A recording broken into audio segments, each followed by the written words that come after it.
Hello dear students, इस video में बच्चों हम एक स्टोरी पढ़ेंगे जिसका टाइटल है टेंजरीन द वास्प। टेंजरीन मतलब एक संतरा, जिसे कीनू बोलते हैं, उसको बोलते हैं। और वास्प होता है एक छोटा सा कीड़ा, जैसे कि ततैया की तरह का दिखने वाला एक कीड़ा होता है जिसके ऊपर येलो वाइट लाइंस होती हैं। तो एक बार यहाँ पर इस कहानी में एक ततैया की कहानी, ततैया अपनी कहानी बता रहा है। तो one of the most interesting insect in our group was a wasp. एक बार एक ततैया अपने बारे में बता रहा है कि बहुत ज़्यादा जो इंटरेस्टिंग, आकर्षित करने वाले कीड़े होते हैं, उनमें से एक ग्रुप था जो ततैयों का ग्रुप था। एक बहुत छोटी सी क्रिएचर है जो कि बहुत ही ज़्यादा बुद्धिमान लग रही थी और एक दूसरे से बातें कर रही थी। After he had got use to doctor डोलाइटली, तो वो डॉक्टर डोलाइटल से बहुत ज़्यादा बातें करना चाह रही थी। उनके पीछे, उनके घर में एक पालतू की तरह घूमी जा रही थी, जहाँ कहीं वो जाते थे उसके पीछे जाती थी। उन्होंने उसका नाम टेंजरीन रखा था। टेंजरीन मतलब एक कीनू, संतरा, क्योंकि इसलिए रखा था क्योंकि उन्हें संतरे का मुरब्बा बहुत ज़्यादा पसंद था। टेंजरीन ने एक कहानी सुनाई थी कीड़ों की दुनिया के बारे में। One of the favourite was how I won the battle of बंकरलू। तो उन्होंने किस तरह से बंकरलू की युद्ध को जीता था, उसके बारे में टेंजरीन, उसकी ततैया ने एक कहानी सुनाई। तो फिर अब वो कहानी किस तरह से सुनाता है, अपने जो युद्ध उसने जीता था वो पढ़ते हैं। The battlefield of Bancarlo was situated in a pleasant valley between rolling hills covered with vineyards and olive groves. तो एक बार वो जो युद्ध का मैदान था बंकरलो का, वो कहाँ पर था? एक पहाड़ियों में था, विनियार्ड और जैतून के जो पेड़ थे उनकी घाटियों में था। तो बहुत सारी लड़ाइयाँ वहाँ पर लड़ी गई थी इस ऐतिहासिक जगह पर। बहुत सारे जो खेत थे, बोल्स मतलब जो पेड़ के तने थे, और जो जैतून के पेड़ों के चारों तरफ बहुत सारे क्या थे, जैतून के पेड़ों पर बहुत सारे कीड़ों के घोंसले थे, वास्प रहते थे उनके ऊपर।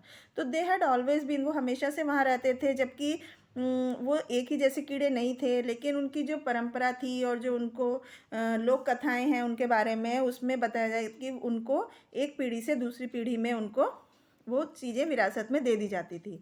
तो एंड द थिंग, और चीज़ ये थी कि जिससे उसको सबसे ज़्यादा नफ़रत थी या डर लगता था, वो थी लड़ाइयाँ, जो वहाँ पर लड़ाइयाँ होती थी उस घाटी में।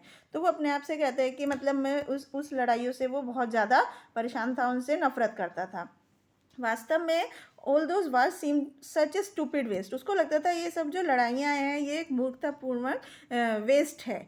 तो क्योंकि एक सुंदर सी घाटी में बहुत सारी सेना आ जाती है अपनी तोपें और घोड़ों को लेकर के, हर एक सामान को लेकर के, और घंटों तक वो गोलीबारी करते रहते हैं, जिससे कि जो बारूद होता है उसकी स्मेल जो होती है, गंध होती है, सारे में फैल जाती है, और उससे हमारे पेड़ जो है वो ख़त्म हो जाते हैं, जड़ों से उखड़ना शुरू हो जाते हैं, और बहुत सारे उस पर जो कीड़ों के घोंसले बने हुए हैं वो भी ख़त्म हो जाते हैं। और फिर वो घंटों तक लड़ाई चलती है, सब कुछ बर्बाद हो जाता है, बहुत सारे आदमी घोड़े ज़मीन पर सब मर जाते हैं, और वो ऐसे ही छोड़कर वहाँ से चले जाते हैं। फिर 1-2 साल बाद वो दोबारा आते हैं और फिर से लड़ाई करते हैं, और फिर से वो ज़मीन पर सब कुछ जो कुछ होता है उसे बर्बाद कर देते हैं।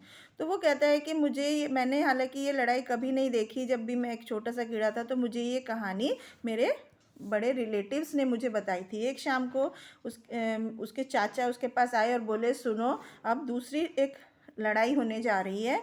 तो वो कहता है कि ठीक है।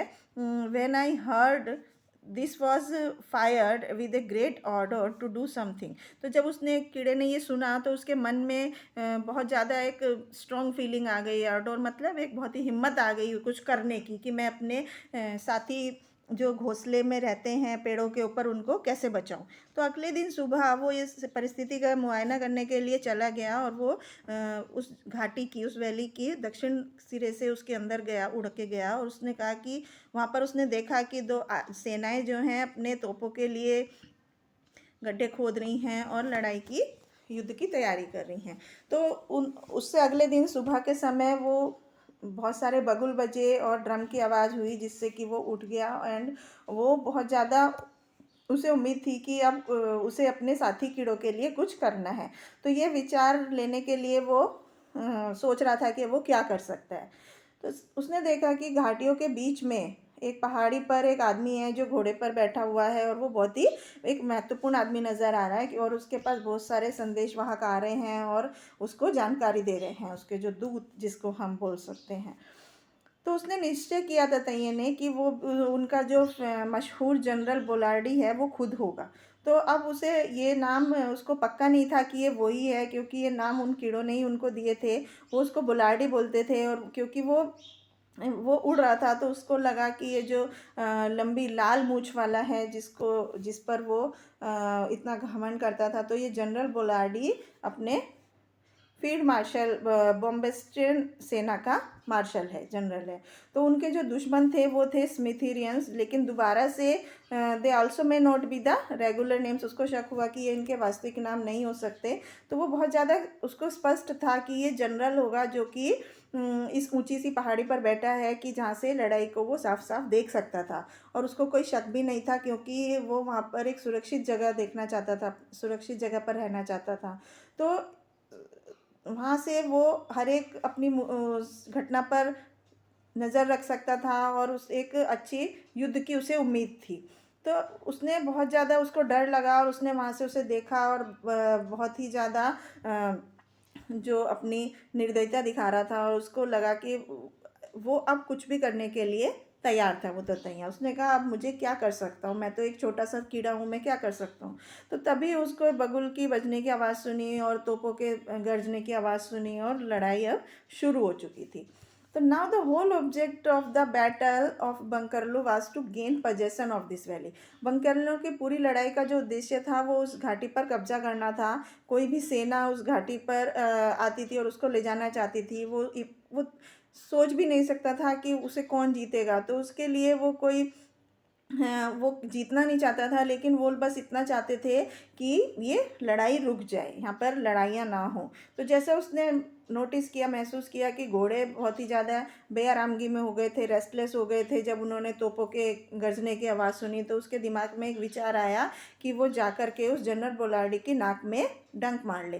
तो जबकि वो उसमें इतनी हिम्मत थी, और वो उसको ये सब करना पसंद था, लेकिन उसको लगा कि इस पर डंक मारने से कोई फ़ायदा नहीं होगा, घोड़े पर उसको अटैक करना चाहिए, घोड़े को डंक मार के वो कुछ कर सकता है। तो ठीक है, अब उसने ऐसा करने में देर नहीं लगाई, और वो घोड़े के पीठ पर, जिस पर जनरल बैठा हुआ था, उसके पीठ पर जाकर उसके पीछे से उस घोड़े की बॉडी पर उसने डंक मार लिया।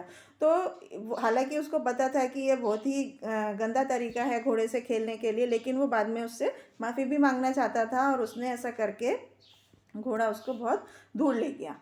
तो result was instantaneous and outstanding, क्योंकि उसके जो परिणाम हुए वो एकदम से तुरंत और आश्चर्यजनक परिणाम थे। घोड़ा उसको एक लपेटा लिया और नीचे गिर गया पहाड़ी से, उसको और जनरल के साथ। जैसे ही वो जितना तेज़ स्पीड से वो जा सकता था, और समय के साथ ही वहाँ पर बहुत सारी सेनाएं, उसने देखा कि घाटी के बीच में इन और भी सेनाएं थी, और वो घोड़े के कमर पर उसने दूसरी जगह पर भी काटा और डंक मारा, और वो फिर से इधर उधर लुढ़कता हुआ चला गया नीचे। जब वो एकदम घाटी की सतह पर नीचे पहुंच गया, बॉटम में पहुंच गया, तो वहाँ पर देखा उसने कि बहुत सारे घुड़सवारी सेनाएं पहले से ही चार्ज हो रही हैं, और उसने तीसरी बार से उसको डंक मारा, और वो वहाँ पर चलता चला गया कि घोड़ा जो था वो दूसरी पहाड़ी पर ले गया। तो ये जो जनरल था वो अपनी पूरी उड़ान में था, और उस लड़ाई के मैदान से भाग रहा था, क्योंकि वो जितने किलोमीटर, बहुत ज़्यादा किलोमीटर पर घंटे की स्पीड से वो वहाँ से जा सकता था। तो बॉम्बेस्टेरियन जो थे वो पूरी तरह से निराश हो गए थे, एकदम हतोत्साहित हो गए थे, क्योंकि वो अपने घुटनों पर टिक गए, और यहाँ पर अब लड़ाई ख़त्म हो चुकी थी। तो स्मिथेरियंस जो थे वो बहुत ज़्यादा उनको got no end of decorations, उन्हें कोई सम्मान नहीं मिला, और उनको बंकरलों की जीत के लिए कोई भी मेडल पुरस्कार नहीं मिले। लेकिन जो वो टेंजरीन था, जो वो ततैया जिसका नाम था कीनू, वो बहुत ही ज़्यादा नम्रता से बोलता है कि बहुत ही खुश था, क्योंकि वो इस लड़ाई को उसने जीत लिया था। अब वो कहता है कि मुझे थोड़ा सा और मुरब्बा चाहिए, वो ऐसा बोलता है। तो यहाँ पर ये कहानी ख़त्म हो जाती है। जिस तरह से आपने देखा कि इसमें किस तरह से छोटा ततैया अपने साथी ततैयों को बचाने के लिए ये जो लड़ाई लड़ता है। तो इस कहानी को बच्चों हुग लोफ्टिन ने लिखा है। आई होप आपको समझ में आया होगा। Thank you.